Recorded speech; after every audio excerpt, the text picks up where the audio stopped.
This is massive. Champions League time. What could possibly go wrong? Don't wait for me, 'cause I keep breathing fire. I won't wait for you, 'cause you keep telling lies. I keep going high, she keeps going low. At the end of the day, she's gone. But you don't wait for me, 'cause I keep breathing fire. And you keep telling lies. Hi guys, and welcome back to another episode of Outcasts 2 Icons. If you've been enjoying the series, drop a like, that'd be most lovely. Today I thought we'd start on the page of Pierangelo Lanza, our sort of star of last season, and the star of the start of this season too, and it's just unfortunately injury problems have just caught up with him. You'll notice he's injured again. Unfortunately, he came back, brought him off the bench in a game just to slowly win him back in, and then unfortunately the following day in training, he broke down with another injury. It's not ideal considering he started off the season with, as you can see, 9 goals and 6 assists in his first 16 league matches, and that is outrageous form. But he's just not really been able to stay fit for a little while, and it's a shame. Thankfully, we've had other players picking up the slack, but it is frustrating to not have one of our most important players. But in the plus side, during his spell away from the team in injury, he's taken up wood carving and has been carving all sorts of interesting things. Firstly, a tiny wooden donkey, but I've heard right now from his neighbours that he's been working on an enormous wooden canoe in the garden. Now, if he starts making a wooden jet ski, him and I are going to have to talk, but for now, canoe is fine. We haven't had, in theory, any canoeing accidents yet. I'm watching you. Right, we've got a lot of stuff to get through in today's video because there's been an insane amount of off-camera matches just to get these 2 RB Leipzig games in today's video with all the off-camera stuff, with the cups and whatnot. So we're just going to jump straight into those off-camera games right now. First up, it was away against Sampdoria. Right on the stroke of half-time, Eklu, the ball eventually pops across, Quarto rocks it round the side, and there was Troy Gregory to slot it home for 1-0 to us. I was a bit worried, but we needn't have been, as directly after half-time in the 47th minute, Pavlich gets the ball, Thompson delivers a gorgeous ball in, and there was Siggy with a powerful header at the back post to make it 2-0 and kind of kill the game. But we had a little bit more left in us. 55 minutes on the clock, Gregory knocks the ball down, Thompson puts another great ball in, Siggy Johnson on the end of it, 3-0. Nice to see Siggy score a brace, but also Ryan Thompson with a 9.1. Not only was he great with his assists, but he was just flawless in this game.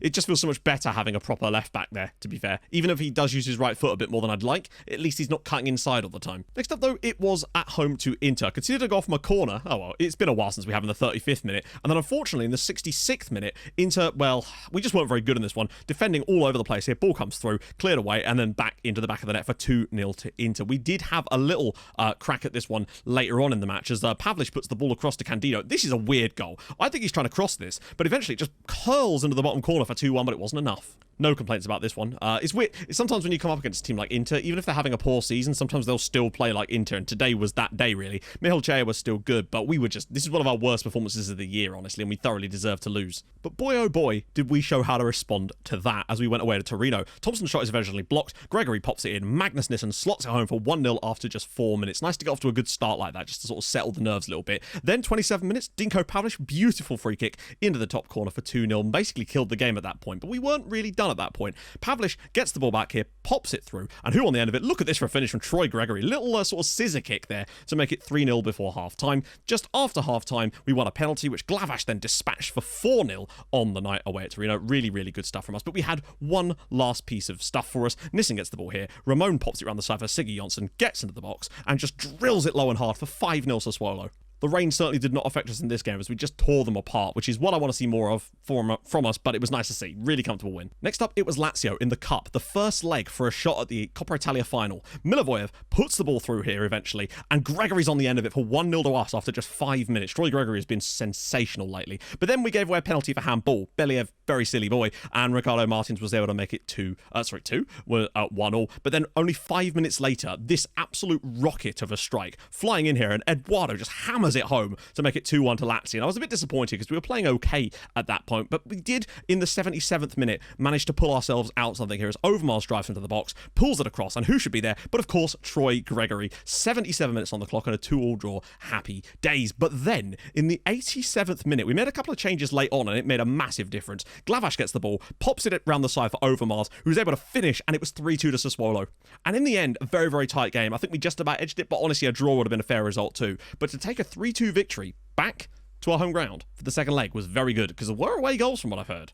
Next up, we had a pretty subpar performance at home against Cagliari. Granados bringing it away here, slowing it into the channel for who else but Siggy Jonsson to just drive home and make it 1-0 on 35 minutes. But we really were sort of struggling to break them down, so it was nice to see us get that opportunity. But then in the 82nd minute, the ball out on the left-hand side here is just a nice piece of play. Ball across, Russo's strike, well delivered, and it was 1-1. Disappointing to see that. But then, in the 93rd minute, Dinko Pavlich pops the ball across the box, and it should fall to Dan Mihilchea out of his feet, and a rocket into the back of the net for 2-1 Sassuolo. Absolutely ruthless, and so damn important to get that late goal, because the other teams around us were certainly no slouches in that game. But again, just a bit sus from us in this one. We then had our second leg against Lazio. Started off the game really well. Unfortunately, Borussia breaking through tackles, pops the ball across, and there on the end of it was Christian Busch to make it 3-3 on aggregate, and we did not need that one bit. But then, after half-time, Granados picking the ball up here, pops it round the side for Siggy Jonsson, a lovely ball in, and it was sort of slipped home by Tynan Overmars in the end to make it 4-3. Back in things a little bit more there. And then we just kind of got a little bit better here. Gregory driving inside, doing lovely stuff, eventually slots the ball through, and Eklu's shot deflects in for 2-1 to us on the night, and 5-3 on aggregate. Super duper important. But then we got a little bit of a scare here, as with a few minutes to go here, Busch, was it Busch? I think it was Busch in the end, just drives one in off the crossbar to make it 5-4 on aggregate, and another goal for Lazio would have seen this game go to extra time. But then Pavlich winning the ball in the midfield in the 78th minute. Candido drops it through for Granados, round the side for Overmars. Best performance in a Sassuolo shirt for him, 6-4. And more importantly, that sends us to the Coppa Italia final, where we will play Milan in May for a chance at an actual trophy. I've been very impressed with us to win 3-2 in both games. And then in our final game of this little run of matches off camera, we went away to bottom of the table Pordenone. I was able to sort of rest a few players out here. Siggy Jonsson with the ball through. Candido on the end of it makes it 1-0 to us in the 51st minute. We sort of struggled a bit in the first half, but then Candido's ball in. Milivoyev's header made it 2-0 and just sort of killed the game off in the 71st minute. But then moments later, we had a little bit more just to sort of put the icing on the cake. Candido with the ball through again. Magnus Nissen on the end of it. Hits the post, comes back to him, and it was 3-0. Really comfortable in the end. It just took us a little while to get going in this game, and we would have expected a comfortable win, to be fair. So that still leaves us 5 points clear at the top of the league, plus 47 goal difference is just astonishing to me, but really, really good there. 6 points clear of Juve, and more importantly now, 9 points above Roma, who really have just dropped the ball completely now, and are looking very unlikely to be involved in this title race. And I guess they just weren't scoring enough goals, it would seem. That seems to be the notable thing. If anything, they're falling back into the hands of Brescia, who really have picked things up again in the sort of start of the second half of the year. But we're still in prime position with 60 points on the board after 25 games. We've surely got to be the favourites for this title if we can just keep going. And I'm fairly certain every defeat we've had this season, we've actually lost 3 home games this year to Napoli, Juventus, and who was the other one? Was it Lazio? Oh no, Inter. Bad results from us, really, and ironically, I think the only one we really deserved to lose was the Inter game most recently, but that's how it goes. Mihilchea and Jan Brunner both up there. Of course, Brunner's still out and will be for the foreseeable future, unfortunately, but we're doing a bloody good job in his stead. 13 games to go and a 5-point lead. I really think we're in the driving seat for the title, and I'm excited. But it is frustrating to not have Lanza even more. But what I'd say is Siggy Jonsson, with 12 goals this season, has chipped in fantastically from that position. At home, RB Leipzig, we need to set down a score here. We're so used to playing... No, I think we have. We've had some weird results in our first 2 Champions League seasons. We've actually won in this round on penalties in the second leg both times. I'd really like to avoid that this time. Huge changes to happen here. Believ, unfortunately, will be suspended, which is not exactly ideal, but Uriarte Milivojev, that's fine. Overmars did really well in that one game against Lazio. Happy to see him finally just starting to get a few more goals to his name there, but obviously Nissen's been decent for us lately as well, and I'm still favouring him currently. Neither of them has shown the real consistency that I'm looking for, but that's fine. Eklu on the right-hand side will not be playing there. I will be playing him through the centre alongside Dinko Pavlich. Siggy Jonsson, I mean, 12 goals. That might be his highest tally that he's ever netted for us since we took over. Mad considering he's played on the right-hand side, but he's done brilliantly in that role, in fairness. And now we have 3 players who are into double figures with 11, 12 and 15 goals between them. And remember, Lancer's still got 9. There's no way he doesn't get more when he finally comes back. But it's weird seeing Siggy Jonsson just developing this second career. He's just come back with a bang this season. I'm going to put Gaston Cucci on the bench because he can come on for Thompson should we need him to. I've been fairly impressed with Ryan Thompson so far. Not fantastic, but he's doing a decent enough job. This is massive. Champions League time. What could possibly go wrong? It's a big occasion. Obviously, with younger players involved, there's always going to be slight issues as we've seen in the past. Hopefully, the lads can do a job for us tonight, though. So hopefully, we can make the most of that here and give ourselves something to go into that second leg with. But you know how we've been in the Champions League? We've often had some outstanding performances that have just not yielded the goals. And hopefully, today will not be a repeat of that. Although generally speaking, we do tend to reserve those kind of performances for the second round of this tournament for whatever reason. Right, breakaway chance potentially for Granados. Yes, well done, Andres. He's already on a booking, surprisingly, but nevertheless, Troy Gregory is just ghosting to that far post. Oh, that is absolutely... What on earth? Are we... Good save from Milosevic there. I have no clue what Granados was even trying to do there. Losing another player like Uriarte through injury so early in the game as well is just not what you want to see right now. But still, 0-0 after 37 minutes has been very, very cagey from both sides, as you kind of expect from the Champions League. But again, some of the passing has been really off. The same kind of stuff I've seen so many times in these sort of rounds of the tournaments. We always seem to come through in the end, but yeah, not right now. Things not going well for Southampton. They're currently 2-0 down away at Hertha and down to 10 men in the first half. So, yeah, I guess that's what you get for winning the group, boys, eh? Allowing space for someone like Eklu in the midfield. There we go. We're starting to open up a bit more now as the half continues. Gregory, round the side for Magnus Nissen, round the side for Granados into the bottom corner, and it's Sassuolo 1, RB Leipzig 0, and that is a beautiful finish from Granados. He may only really take penalties for us in this team, but he does provide great assists from time to time, and just occasionally he has a piece of absolute magic in the tank, and right there is the epitome of that. Is that an assist for Troy Gregory as well? He's picking up a lot of those. Great. Oh no, it wasn't. I think it was Nissen. Drops it across, and Granados just cuts across that beautifully, and we have a lead before half-time. Come on! This game has been cagey as all hell, but Leipzig just seem to have shut up, well, just haven't really done a lot in the second period of the first half, and now we have something to hang on to. A 1-0 win would be fine, but we've just got to hope that the lads can keep doing their business. Oh, well played, Dinko. Just aggression there. And it's found Gregory. There's an overlap potentially, even from Ryan Thompson, maybe. Goes for goal, well saved. It's 3-0 now to Hertha in their tie. I mean, Southampton are looking absolutely dead and buried at the moment. Still have to be careful. The game is nicely poised at the moment, and we're seeing not a lot out of Leipzig, but anything could happen. It just takes that one moment of loss of concentration, a piece of like that, for example. We're at that point in the game now where we have to start probably making some decisions about trying to shut this down. Even though it'd be nice to grab a second goal, sometimes beggars can't be choosers. Although, here's a chance for that potentially. If Granados can find the right pass, and he does. Nissen's got a great bit of space here. It's a tough angle, and the defender was likely to get a block there, and he does. Pole is coming on for Leipzig. Right, we're going to try and kill this off now at 1-0 and just see this game out. Southampton are 3-2 in their game now. Oh, God. Right, 3 minutes of time killing. Come on. There we go. Sassuolo 1, Leipzig 0. It's certainly not been a classic by any means, but that goal from Granados at the moment is going to give us a second leg lead, and more importantly, no away goal conceded. That's the kind of fortitude that we've been missing in the past. Brilliant from Milosevic as well. Man of the match. That's really, really awesome to see. He only made 2 saves, incredibly, but they were both huge stops. He made a couple of offside saves as well, so fair play to Petar Milosevic. Great result. Southampton actually pulled it back to 3-3. Where have we seen that before? Southampton scoring 3 second-half goals just seemingly out of nowhere.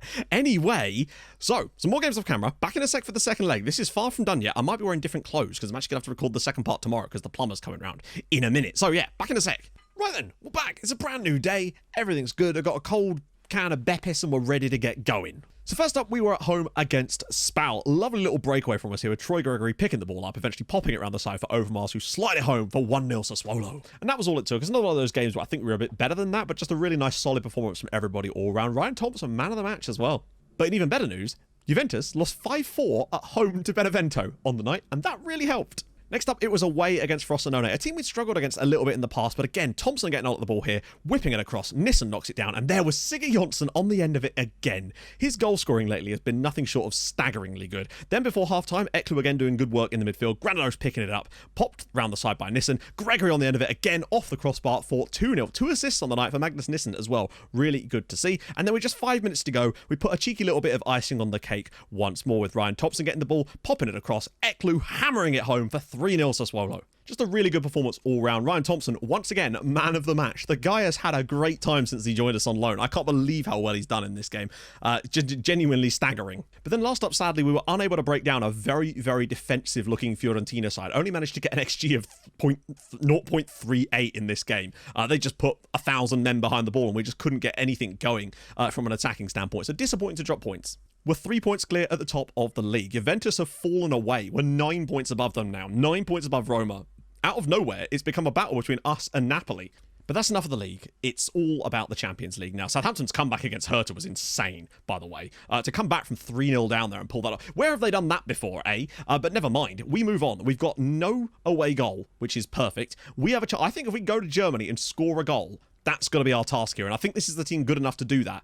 We score a goal, they're going to need 3. And that's a big task. So, changes. What do we want to do? Some stuff will obviously get moved around a little bit. That's fine. Lancer, of course, still out. Not ideal. I want to have a bit more defensive stability today, so I'm thinking of going with Milivojevic in the midfield alongside Pavlich to really maintain that. We're going to go back to Magnus Nissen up top. 2 assists in the Frosinone game made me happy, which is good. Thompson, Uriarte, Believ and Michal Chaya in there too. Probably going to go with Glavash on the bench, though. Bench is looking tight, though. This is good. I mean, Avni Maliki, this guy, I'm assuming he's Belgian. Interesting. I mean, he's a bloody good striker. Came through at Standard Liège and has been absolutely hammering goals. Look at that record. In fact, look at his record pretty much since he joined. In fact, just his entire career. What a player. I think if we can just keep him quiet, that'll be good enough for us.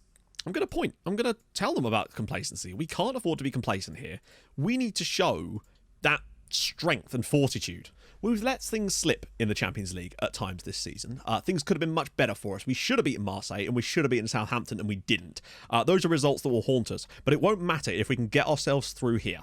Bizarre, the game just randomly froze right we loaded into the game. Anyway, so plan here is to come and score a goal. If we can score a goal here in Germany, I think that would be probably about enough for us. We don't concede 3 goals very often, you see. Oh, if we got a corner goal inside a minute, that would be a good start. Granados' ball in and Siggy Jonsson's header is... Oh, I thought that was going to trickle in. Oh, what a start that would have been if Siggy'd managed to bang home yet another goal. Oh, wow. Siggy Jonsson and Nissen. Oh, the space. Troy Gregory scores. It's so easy. Leipzig are the ones making the mistake. It's his 17th goal of the season from Troy Gregory. Like, I had hopes that he'd be a good player for us this season, but even I did not anticipate 17 goals. Really good composure, though, from Magnus Nissen to not take the shot on, pop it around the side for his strike partner, and another great goal from Gregory and another really good assist from Magnus Nissen. There's our away goal. The lads are determined to make up for some of the problems we've had in the Champions League in the past and are not about to let things go badly for us today. Milivojevic, oh, he could just turn this across to someone potentially. Granados. Oh, it's another big stop from Montero. They are under huge pressure. We grab a second goal, and this is surely not over, and I refuse to say it is until the final whistle blows because we've been in that position before. Pavlich to cross one in. Can he find a ball? He's found Gregory! Oh, it's at the crossbar this time. Troy Gregory could have had another one. Oh, Pavlich with a... This is a really good place for him. What a strike. Dinko Pavlich, 2-0 Sassuolo. And that is the ultimate start to a game. We've come out here like a team possessed that just desires Champions League goals. It's so close, and he's just popped it through that little gap. No chance for the goalkeeper. Great goal from Dinko Pavlich. Still got to be careful. I want to make sure that we're not letting them back in this game. Oh, no. Good save, Petar Milosevic. Well, I mean, half-time, 2 goals to the good here in Germany. I'd say thoroughly deserve to be in front here. Controlling possession, just controlling the match. 65 minutes on the clock. Second half's been pretty stale for the most part, but I actually don't mind that, really. The sort of more dour we can keep this game, the better. We have had to make a slight switch in that... who was it? It was... Believ's gone off with a slight knock, so Milivojevic's dropped back into central defence and Komi Eklu's come on in the midfield. Certainly not a switch I'm particularly bothered about making because obviously Eklu is excellent. And Siggy Jonsson has got it. Great first touch from Siggy. He's got options in the box. Quite a few of them. In fact, one of them is Komi Eklu. I mean, they've just brought on Jens Ackermann, but I think, honestly, to have any chance to get back into this game, they're going to need to bring on Levi Ackermann at this rate. And then I would be scared. Oh, it's off the bar. Did that just bounce down off the bar twice? I just want to quickly address the fact that it's 3-3 between Hertha and Southampton. Again. Hertha were 3-1 down and it's now 3-3. That game is now 6-6 on aggregate. What a tie that is. Maliki now. Just don't let him get the cross in. He has done. Good block. And incredibly, we've managed to escape there with some really good last-ditch defending. Don't give them one here. Come on, sensible stuff now. Maliki's in. It's a tight angle. That's a great first touch from him, to be fair. And a great clearance. And saved again by Milosevic. He's done very well today. I can definitely start to feel the tide turning a little bit. Oh, it's those types of moments, I tell you what. Thompson. Pavlich. And again! Why play the same pass twice? Elias through now for Leipzig. And they're back in the game. Is it about to happen again? Right, we've got to make changes again. But we're doing it sooner this time to prevent this from happening. I'm not letting this happen again. Dinko Pavlich, he played the same... They got away with it the first time, and then he tries to play the same ball again to a marked-up player, and Ella has got Leipzig back in the game. Right, no, not about to let that happen. Oh, thank goodness for that. It's going to be Leipzig 1, Sassuolo 2, 3-1 on aggregate. I don't know. I think we definitely made a slight error there, but I think we were able to shut things down pretty conveniently straight after that. Just slowed the game right down, time wasted, got some set pieces, and just took the sting out of things for 5 or 6 minutes after that. And there we go. We're through to the next round, 3-1, very comfortable in the end. But the moment, look at this! It's interesting how they still managed to just find this second win towards the end of these games against us lately. But still, we managed to not even get away with it. I think we were still pretty decent, but just sort of shut ourselves down more in the second period. We got the result. That's the main thing, but Christ, whoa, chill, guys, chill. I was worried it was going to happen again. So in the end, Southampton, with a 94th minute goal, go through 7-6 on aggregate. What a tie. The draw isn't going to be happening until like the 21st, so we'll be seeing that in the next video. My goodness me. So, we've got a lot of stuff still to play for. We're still in the Champions League. We reached the quarterfinal for the 3rd consecutive season. With the right draw, you just never know. That definitely still looked somewhat more comfortable for us, I would say. Although we did sort of take our foot off the gas a bit in that game once we got 3 goals to the good on aggregate. But nevertheless, we've got a Coppa Italia final coming up as well. This end of the season is going to be interesting, to say the least. So, if you've enjoyed this episode, and I really hope you have, drop a like on the video. That would be lovely. If you're new to the channel, subscribe too. That would be gorgeous. I stream on Twitch Tuesdays, Thursdays, and Saturdays, so go follow that too. And I'll see you guys tomorrow for the Champions League quarterfinals. Thank you so much for watching. Hold your gun. Capybara. Bye-bye.